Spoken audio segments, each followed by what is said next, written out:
Team India star bowler Jasprit బూమ్రాకు సరైన వారసుడు దొరికాడని చెప్పుకోవాలి. 2024 మరియు 2026 టీ20 ప్రపంచ కప్ విజయాల్లో బూమ్రా పాత్ర అత్యంత కీలకం. అయితే ప్రస్తుతం బూమ్రాకు 32 ఏళ్లు నిండాయి మరియు అతను తరచుగా ఫిట్నెస్ సమస్యలతో ఇబ్బంది పడుతున్నాడు. వచ్చే ఏడాది వన్డే ప్రపంచ కప్ సమయానికి అతనికి 34 ఏళ్లు వస్తాయి. అయితే ఫాస్ట్ బౌలర్లు ఆ వయసులో రాణించడం కష్టమని సీనియర్లు అంటున్నారు. ఒకప్పుడు షమి, భువనేశ్వర్ వంటి వారు బూమ్రాకు తోడుగా ఉండేవారు.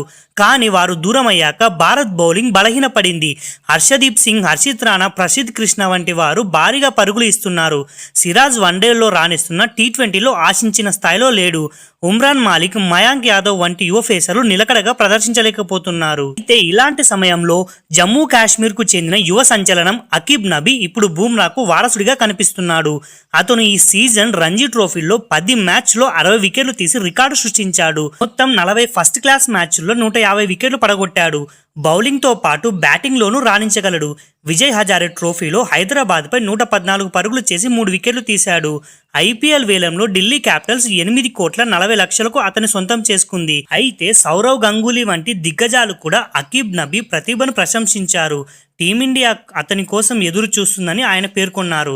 రాబోయే ఐపీఎల్లో అతను రాణిస్తే టీమిండియాలోకి వచ్చే అవకాశం ఉందని ఆయన చెప్పడం జరిగింది.